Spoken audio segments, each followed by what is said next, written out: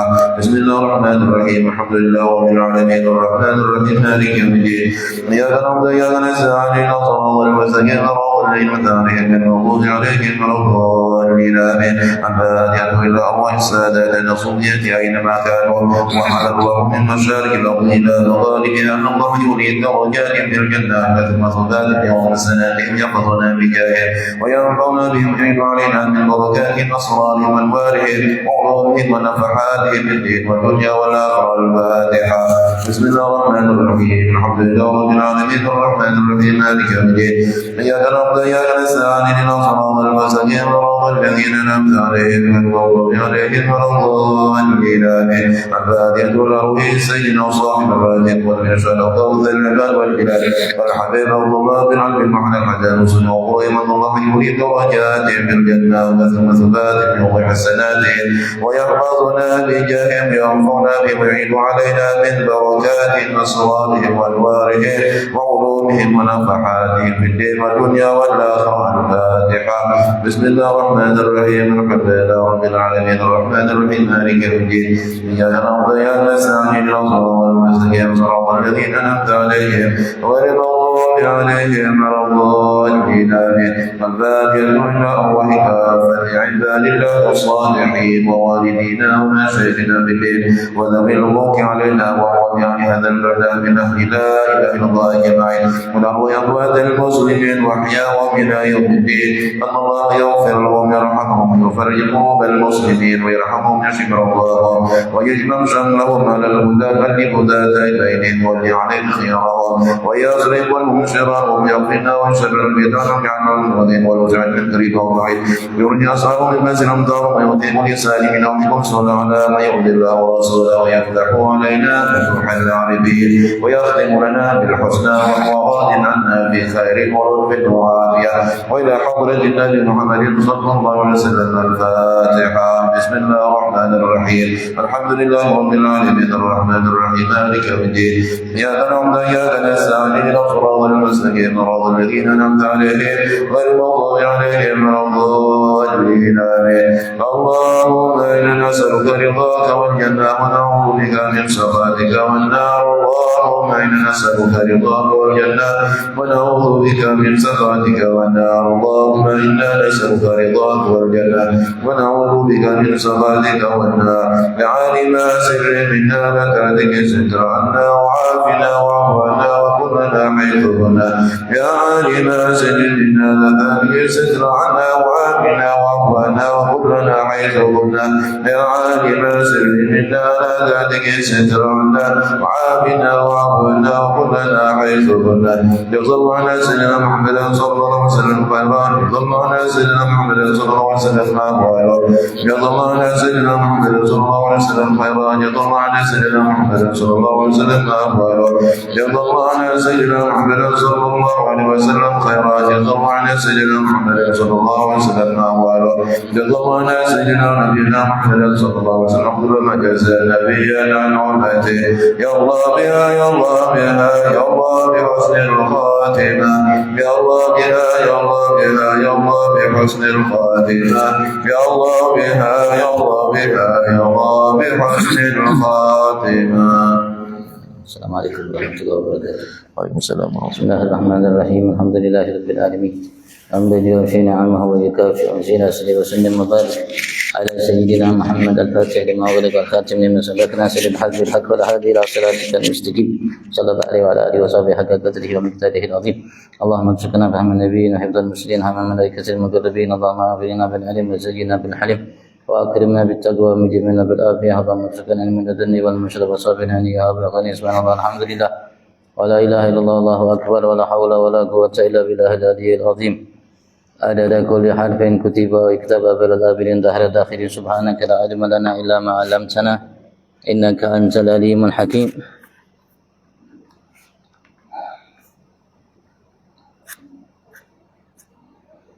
قال المؤلف مسلم سليمان الحبيب العلامة عبد الله بن حسين بن طاهر في تأليفه سلم التوفيق إلى محبة الأعلى تحقيق إلى أن قال رضي الله تعالى ونفعنا به بعلوم في الدار آمين رضي الله تعالى عنكم أجمعين إن شاء الله.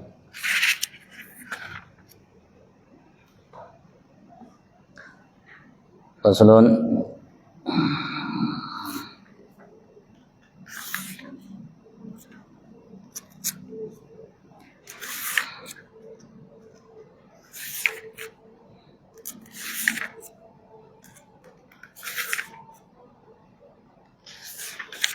InsyaAllah. Mana tadi?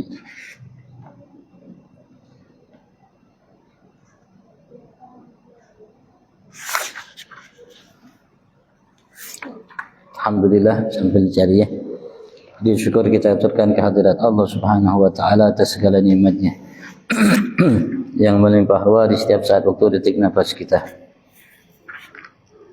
Atas nikmat kembali Allah Subhanahu wa taala kumpulkan kita salah satu taman daripada taman surganya. Tempat Allah Subhanahu wa taala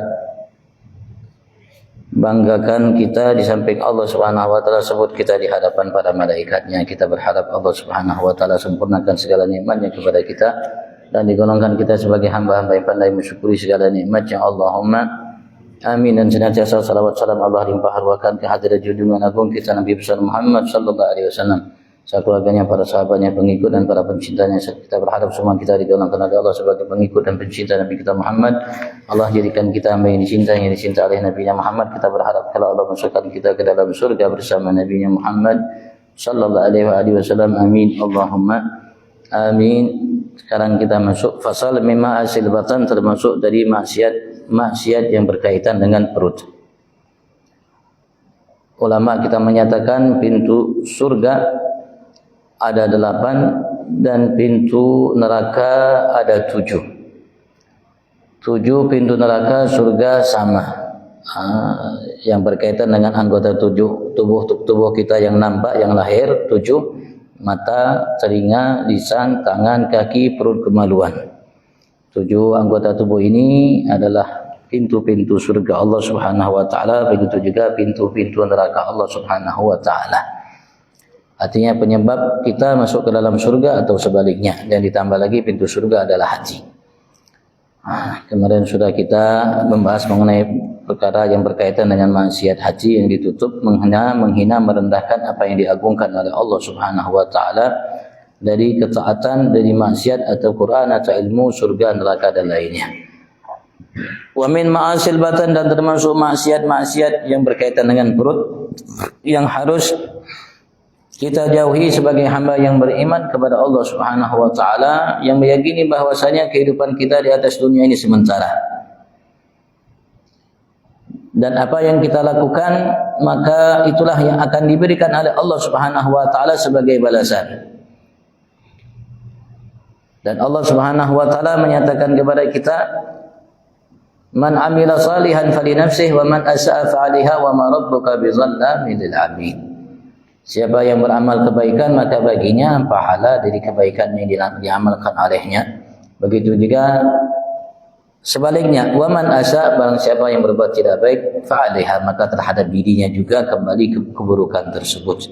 Dan Allah menegaskan kepada kita, wa ma rabbuka bizallamin lil 'abid, Tuhanmu tidak akan sama sekali menzalimi hamba-hambanya. Maka kita akan berupaya berhati-hati dalam kehidupan kita untuk menjauhi apa yang dimurkai oleh Allah Subhanahu wa taala, karena di balik murka itu ada ancaman dari Allah Subhanahu wa taala, walaupun ancaman itu tidak sebesar murka Allah Subhanahu wa taala. Murka Allah jauh lebih yang diberikan ancaman oleh Allah Subhanahu wa taala dari neraka dan azab yang disiapkan oleh Allah Subhanahu wa taala di dalam neraka Allah Subhanahu wa taala. Begitu juga apa yang dijanjikan oleh Allah Subhanahu wa taala dari surga dan kenikmatan yang Allah Subhanahu wa taala siapkan bagi hamba-hamba yang berbuat baik, kebaikan. Keridhaan Allah Subhanahu wa taala jauh lebih agung daripada nikmat tersebut yang diberikan, disiapkan oleh Allah, dijanjikan oleh Allah Subhanahu wa ta'ala. Maka seseorang mukmin akan berupaya untuk selalu dalam keridhaan Tuhannya Allah dan jauh dari kemurkaan Allah Subhanahu wa ta'ala. Karena ia yakin dia akan dihidupkan kembali, dibangkitkan dan akan diberikan balasan oleh Allah Subhanahu wa ta'ala. Akulu riba, makan riba, dan ia merupakan minal kabair bil ijma', yaitu dosa besar secara sepakat para ulama bagi yang melakukannya. Dan Allah Subhanahu wa ta'ala melalui Nabi besar Muhammad mengancam yang melakukannya. Dan termasuk dari salah satu dua dosa yang dilakukan oleh seseorang hamba yang Allah Subhanahu wa ta'ala ingatkan mereka dan Allah umumkan untuk Allah Subhanahu wa ta'ala memerangi mereka adalah dosa riba. Begitu juga yang kedua dari hadis Nabi besar Muhammad sallallahu alaihi wasallam, memusuhi, membenci para kekasih Allah atau aulia Allah. Allah mengatakan, kalau kalian tidak meninggalkan riba, fa'adhanu biharbin minallahi wa rasulih. Diancam untuk diperangi oleh Allah Subhanahu wa ta'ala. Dan yang kedua, satu dosa itu kedua memusuhi para kekasih Allah Subhanahu wa ta'ala. Dari hadis Nabi besar Muhammad, Rasulullah bersabda, Allah berfirman, man ada li waliyan faqad adantuhu bil harb. Barang siapa memusuhi kekasihku, maka aku umumkan untuk berperang kepadaku, kata Allah Subhanahu wa ta'ala. Makan riba, bahasa kita mengatakan tenir, yang biasa di zaman dahulu seseorang meminjam uang karena kebutuhan pribadi, biasanya untuk kebutuhan makan, minum dan lain sebagainya. Termasuk yang terjadi di masa Nabi Allah Musa dari cerita yang Allah angkat kepada kita dari cerita Qarun. Allah angkat kepada kita cerita Qarun, dan dia termasuk salah satu pelaku riba yang memang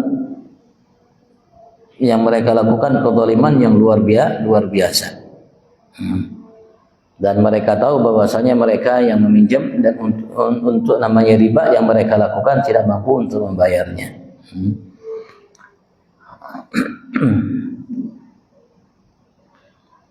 Dan dia terbagi menjadi bagian-bagian, dan itu dalam kitab fikih.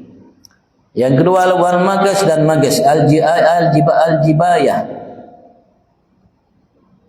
Au ma ya'khudhu awan sultan zulman indal bai' wasyira. Apa yang diambil oleh awan sultan, pembantu-pembantu sultan yang berkuasa, zulman secara zalim, indal bai' wasyira, yang tadinya ketika jual dan beli. Atau juga bahasa kita bisa pajak, bisa juga diartikan pajak yang ditetapkan oleh pemerintah bagi rakyatnya untuk mereka keluarkan secara paksa dengan berbagai macam tujuan,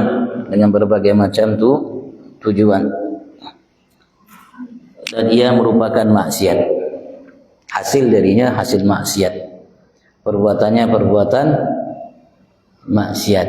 Dan kita tahu tidak mungkin suatu perbuatan maksiat dan hasil dari maksiat itu membuat suatu negara makmur. Tidak mungkin hasil dari perbuatan maksiat itu membuat negara menjadi makmur. Coba kita perhatikan negara Yaman itu, negara yang mungkin miskin, walaupun nilai uangnya lebih tinggi dari rupiah, mereka tak punya pajak. Bagi kendaraan tidak ada pajaknya. Seumur hidup mereka pakai kendaraan tidak ada namanya harus bayar STNK sebulan sekali atau BPKB setahun 5 tahun sekali, tidak ada. Padahal mereka negara miskin, negara tidak punya. Yang mereka punya hanya paling betul minyak yang ada, itu pun mereka dizalimi. Tapi alhamdulillah,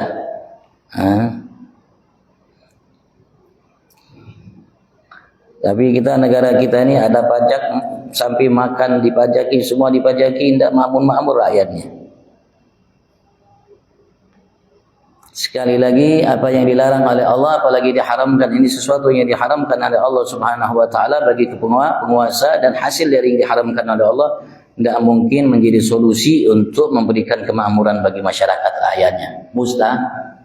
Mustahil. Dan alhamdulillah Allah sudah wajibkan untuk kita zakat. Allah sudah wajibkan untuk seseorang mukmin zakat. Alhamdulillah mayoritas rakyat masyarakat Indonesia dari Sabang Merauke adalah seorang mukmin, dan dalam zakat yang Allah Subhanahu wa taala wajibkan itu merupakan bagian daripada solusi terbesar untuk kemakmuran rakyat, untuk memenuhi kebutuhan rakyat, sehingga ada rakyat yang berada di pinggir jalan ngelap-ngelap kaca mobil atau minta kalau dikelola zakat itu dengan benar. Sudah cukup, bahkan lebih dari cukup, karena Allah yang sudah ngatur semuanya dengan begitu detail, dengan begitu bijak, dengan begitu adil. Dan zakat juga diwajibkan hanya setahun sekali, dan itu juga hanya 2,5%-nya yang diminta. Dan itu juga harta yang kemarin kita sudah belajar, sebagian harta kita, bukan semua harta kita. Sekali lagi, hanya diwajibkan dalam setahun sekali, hanya 2,5% dari harta yang kita miliki, dan hanya sebagian harta kecil yang kita miliki, bukan semua harta yang kita miliki. Dan hanya diminta setahun sekali. Kalau pajak bisa sehari 10 kali atau berpuluh-puluh kali. Kita masuk ke warung makan, walaupun bungkus ada PPN-nya. Kembali lagi 1 jam lagi ke situ, bungkus lagi PPN-nya. 100 kali kita kembali ke situ, atau warung yang lainnya ada pajaknya. Pajaknya 11%.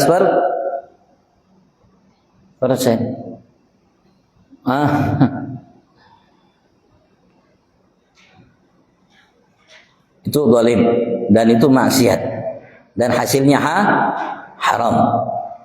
Berbeda dengan zakat. Zakat adalah perintah, melaksanakannya, mengeluarkannya, kewajiban, dapat pahala, dan namanya mengatur bagaimana yang terbaik yang sudah ditetapkan oleh syariat, yang disebut oleh para ulama, cara mengaturnya, membagi dan sebagainya, dengan 8 golongan yang ada tersebut, insya Allah akan memenuhi semua kebutuhan. Cukup untuk andaikan gubernur bekerja sama dengan MUI kah, atau bagian namanya pengelola zakat yang ada dikelola dengan baik, tanya dengan para ulama bagaimana yang ditetapkan oleh para ulama dalam tata cara membagi atas 8 golongan yang ada, dicari, diselidiki, dari Kaltim, dari barat sampai timur, dari utara sampai tenggara yang berhak dari 8 golongan itu, dan terus dibagi kepada mereka semua sesuai dengan apa yang diperintahkan oleh syariat cara membaginya. Insya Allah tidak perlu kita cari dari Jakarta, dari lain. Cukup dari mukmin yang ada di Kaltim ini untuk memenuhi kebutuhan masyarakat Kaltim, dari Sabang sampai Merauke Kaltim mungkin. Tidak perlu lagi ada pajak-pajak yang menyusahkan masyarakat, yang membuat masyarakat merasa terbebani, merasa dijajah oleh rakyat sendiri, yang sudah masyarakat titip kepada mereka, berikan amanat kepada mereka, pilih mereka dengan harapan mereka mampu untuk memperjuangkan nasib rakyat. Ternyata yang dipilih tidak tahu-tahu. Inna lillahi wa inna ilaihi. Tidak ada yang selamat tuh yang dipilih, dari DPR, dari MPR, dari semua sampai presiden, tidak ada yang selamat. Kalau ada masyarakat satu rakyat walaupun di pelosok tinggal atas kebijakan yang ada merasa terbebani, terzalimi, tidak adil diperlakukan, maka tidak ada yang selamat dari presiden sampai ke bawah. Dan sekali lagi tidak ada yang selamat. Nanti dibuka oleh Allah Subhanahu wa taala pengadilan Allah nanti di hari kiamat. Yang saksikan bukan hanya rakyat Indonesia, semua makhluk Allah Subhanahu wa taala yang akan menyaksikannya, akan ditanya semua kapan mereka memerintah, dan akan dilihat, ditinjau, andaikan ada satu saat mereka memerintah, hanya satu orang dalam sekali, beban bagi mereka semua. Apalagi kalau seandainya banyak yang Hati-hati kalau bikin kebijakan. Jangan sampai memberatkan. Rasulullah memberikan kita tatanan, kaidah secara umum. Yassiru wa la tu'assiru, basyiru wa la tunafiru. Mudahkan, ringankan. Jangan bikin berat, jangan bikin susah. Dan berilah basyir, berilah kabar gembira. Artinya berilah, namanya bikinlah undang-undang yang menggembirakan selain kalian. Jangan membebani mereka, jangan membebani mereka. Karena kenapa? Karena kita hidup bukan sementara, karena akan diadakan pengadilan sampai nyatalah, jelaslah, namanya terungkaplah rahasia alaihissallahu bi ahkamil hakimin. Alaihissallahu bi ahkamil hakimin. Pertanyaannya berat, beban dalam menjawab pertanyaan berat. Memikiri bagaimana menjawab, solusi menjawab dengan baik berat di hadapan Allah Subhanahu wa taala yang mengerti, yang paham. Apalagi kita sudah ada syariat, sudah syariat, dan alhamdulillah syariat kita syariat yang paling sempurna dan paling jelas tidak ada samar dalam syariat. Maka pajak termasuk haram, hasil yang dihasilkan darinya kalau kita masukkan ke perut kita, kita masukkan perut kita sesuatu yang haram.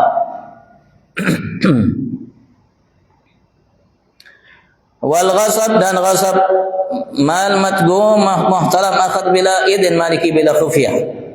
Merampas. Merampas, bahasa kita mungkin begal, termasuk begal, merampok. Artinya mengambil harta orang itu secara terang-terangan, secara zalim. Itu namanya ghasab. Walaupun hanya mungkin ya sendal, mungkin walaupun hanya sekedar sendal, apapun. Kalau hasil dari itu dia jual, dia berikan makanan, dimakan, maka termasuk maksiat perut yang dilakukan olehnya. Wasarigah, mencuri, merampas, mengambil harta seseorang secara sembunyi-sembunyi, mencuri. Kalau ghasab tadi secara terang-terangan, seperti merampok secara terang-terang. Ini mencuri secara sembunyi. Wa kullu ma'khudhin bi muamalatin haram hal syara', dan setiap apa yang diambil dengan sebab muamalah yang diharamkan oleh syariat. Apapun yang diambil dari hasil muamalah di antara kita, termasuk jual beli dan apapun itu yang diharamkan itu muamalah secara syariat, maka hasil yang kita dapatkan darinya kalau kita beli makanan, minuman, maka itu adalah sesuatu yang haram dan termasuk maksiat perut. Di samping yang maksiat tangan, dia juga maksiat perut ketika hasilnya kita makan.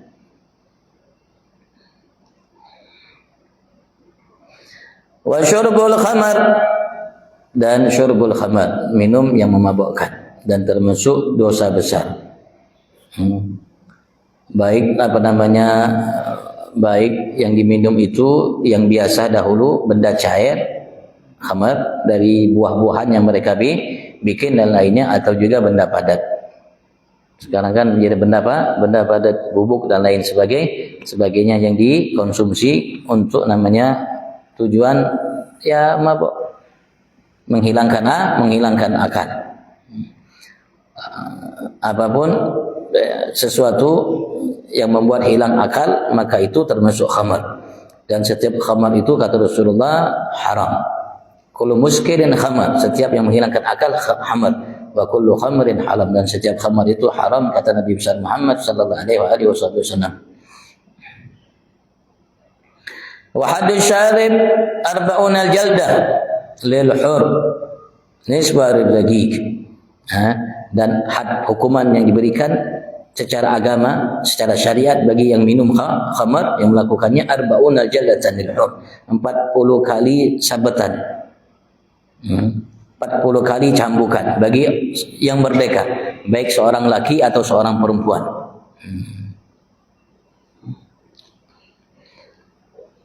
Begitu kalau wanisbu halir ragiq, dan sebagiannya, separuhnya bagi ar-ragiq, 20 namanya sabetan,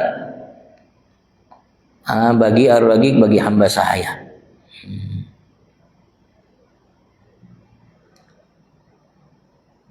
Ada yang mengatakan 80 sabatan bagi yang merdeka, 40 sabatan bagi hamba sahaya. Mazhab Syafi'i hanya 40 bagi yang merdeka, 20 bagi hamba sahaya. Walil imam az-ziyadah. Dan bagi imam boleh untuk menambah sampai 80.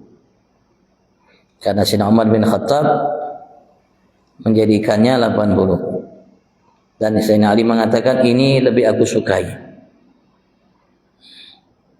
Ya. Ta'ziran sebagai ta'zir.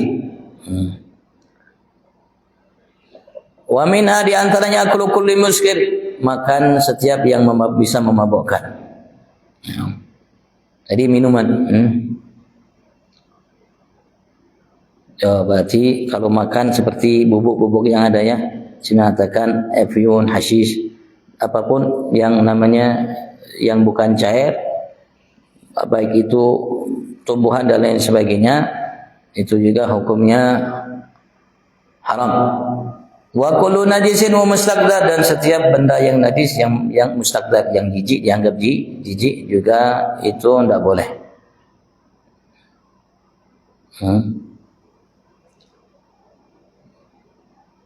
Walaupun tidak najis.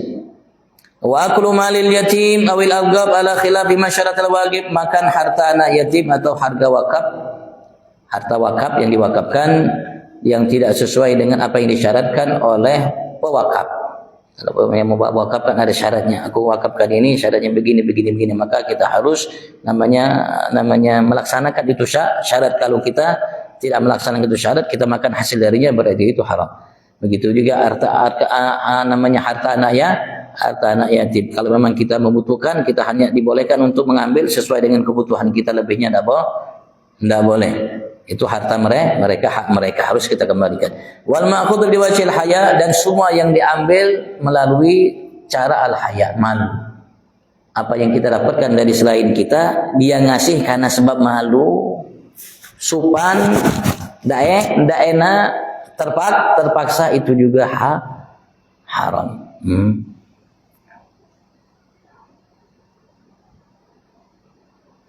Famata akhadha syai'an, maka kapanpun seseorang mengambil sesuatu, aliman yang ia tahu, yang diambilnya itu orang yang mengambil tahu, bi anna ba'ithal mutil haya minhu, sesungguhnya yang membangkitkan seorang yang memberikan sesuatu kepadanya itu, yang bersedekah, ya mungkin bersedekah kepadanya sesuatu tersebut, ia bersedekah karena malu dari yang bersangkutan atau dari orang yang hadir, tidak nyaman Bang. Walaulah, kalau bukan karena sebabnya dia tidak kasih orang itu, fahuwa haram, dan itu hukumnya haram. Fayalzimu radduh, dan itu harus dikembalikan seperti dinukil oleh Imam Ramli dalam kitab Nihaya dari Ihya. Sebutkan oleh Imam Ghazali, itu termasuk harta yang haram. Wallahu a'lam. Kalau ditanyakan fadhal, faslun wallahu a'lam. Apakah kalau kita berbulan syariah itu sudah lepas maksiat riba? Kemudian kalau kita membayar pajak, kalau kita juga terkena sebagai maksiat dalam hukum. Satu ya, kalau dalam masalah menyimpan uang di bank, kalau kita lihat, kalau kita teliti dengan riba yang terjadi bahari, tidak sama. Bahari itu riba orang minjem biasanya. Orang minjem kepada selainnya, minjemnya 10 harus bayar 12, 11 atau 12 yang lainnya. Dan biasanya orang dulu juga minjem untuk kebutuhan hidupnya. Sekarang kalau kita nyimpen ke bank, kira-kira bank itu memaksa kita untuk bayar atau bank yang mengasih kita bayaran? Kira-kira sama ada ilatnya, penyebabnya? Kalau kita waktu riba dulu, kita minjem sama orang uang, dia maksa kita untuk bayar lebih. Kita terpaksa karena ada jalan untuk kebutuhan hidup. Sekarang kita simpan ke bank. Bank tidak maksa kita namanya untuk bayar, bahkan bank nawarkan kita untuk ngasih. Kira-kira beda dengan yang tadi. Dan bank ngasih kita apa namanya, bayaran berupa bahasanya, kalimatnya bunga, karena bank kelola ini uang. Bank kelola ini uang sehingga bank menghasilkan. Maka wajar kalau bank menjanjikan kira-kira beda tak riba yang bahari itu dengan yang ini? Kira-kira bisa kita sama nggak ini? Nggak bisa samakan. Kenapa nggak sama penyebab? Nggak sama penyebabnya. Cuman kalau bank konvensional mengatakan namanya bunga, kalau bank syariat dinamakan bagi hasil. Sama atau beda itu bagi hasil dengan bunga? Kalau bagi hasil, untung rugi bagi. Kalau konvensional, rugi tetap bayar bunga. Kasih bunga. Nah. Kira-kira mau tidak kita begitu? Kita tidak dirugikan. Mereka mungkin mereka memaksa diri mereka untuk memberi hasil, itu juga kan bukan riba. Riba kah itu?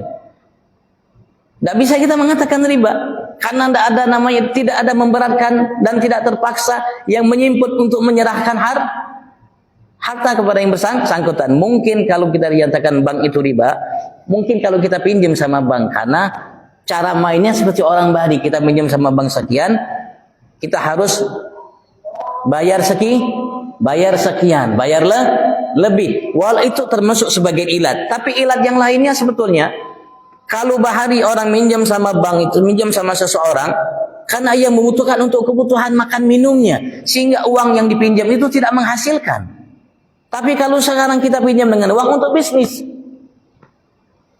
sehingga kita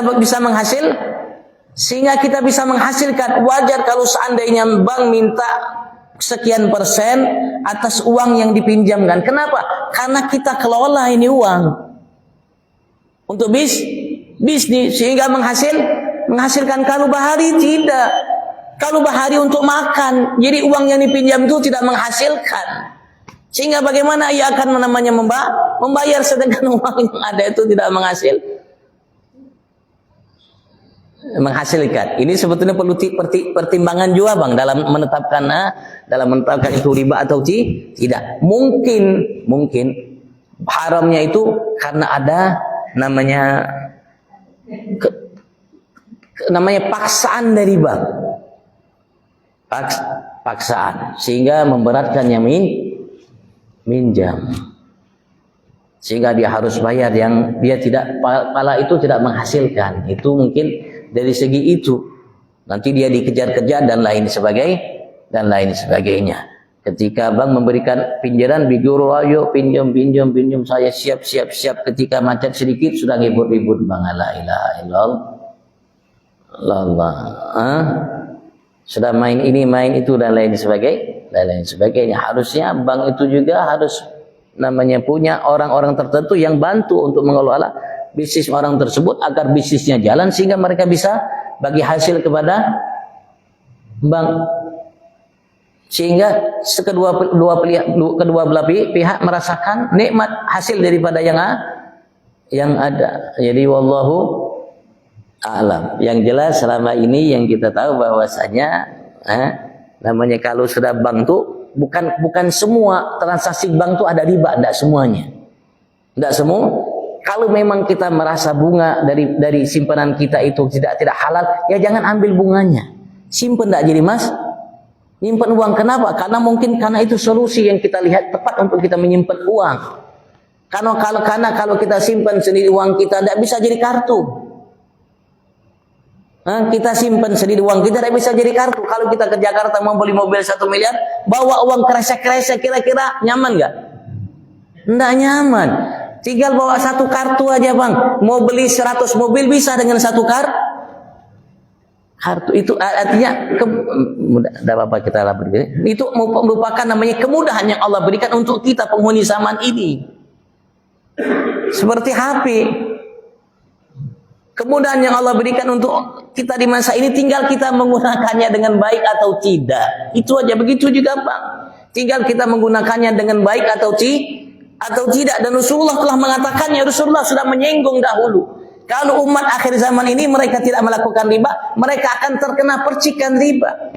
Kenapa? Karena bank tidak lepas dari itu, walaupun tidak semua transaksinya riba. Yang jelas nyimpen uang riba, tidak mungkin nyimpen uang tidak riba. Tidak ada orang mengatakan nyimpen uang itu di riba. Begitu juga kredit riba ada, kredit tidak ada riba. Kredit itu nol riba, tapi ada orang-orang sebagian saudara-saudara kita yang salah memahami karena tidak mengerti hukum fikih, jadi menganggap kredit itu riba, padahal kredit itu nol riba. Transaksi kredit itu apapun kreditnya nol riba. Jadi riba itu ada macam-macam riba namanya ada 3 macam masalah riba disebutkan dalam ulama fikih dalam kitab fikih wallahu. Jadi akadnya kalau ini akadnya. Jadi kita beli rumah 200 juta, naik kalau sudah, tapi kalau sudah saya akadnya enggak rumah yang total. Ya, yang menentukan dia halal atau tidak, dibenarkan atau tidak memang akadnya. Jadi nanti kita harus hindari dua akad dalam satu akad, dua jual beli dalam satu jual beli. Itu haramnya kredit itu bukan dari ribanya. Sekali lagi kredit itu nol riba. Tidak ada kaitan sama sekali bersih dari riba. Tidak ada kaitan sama sekali riba kredit itu apapun kreditnya. Kalau ada yang memahami kredit itu riba berarti tidak paham itu. Tidak paham riba, harus belajar dengan ulama yang tepat, buka bab fikih masalah riba agar dia paham bahwasanya kredit itu tidak ada kaitan sangkutan dengan riba. Paling kait sangkutannya mungkin dua transaksi, dua jual beli dalam satu akad, itu aja mungkin. Seperti orang mengatakan menawarkan saya jual rumah ini kepada Anda 100 juta kontan dan 150 kredit. Itu tidak boleh. Nah, itu dua jual beli dalam satu akad. Kalau ini mau jual kredit silakan. Ditawarkan, saya ini rumah harga kontannya sekian, kreditnya sekian. Dibayar sekian dan terusnya.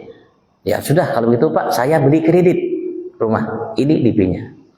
Saya terima selesai, tidak ada dua akad. Tapi kalau dia mengatakan saya jual rumah ini kontan sekian, kredit sekian itu dua akad dalam satu, dua jual beli dalam satu akad, itu yang tidak bolehnya. Tapi masalah riba bukan riba itu. Jadi kalau mau tanya kontannya berapa ini, terus harga namanya kreditnya berapa. Kredit kan ada macam-macam, ada setahun dan lain sebagainya. Oh siap, sudah saya beli kredit aja sekian tahun.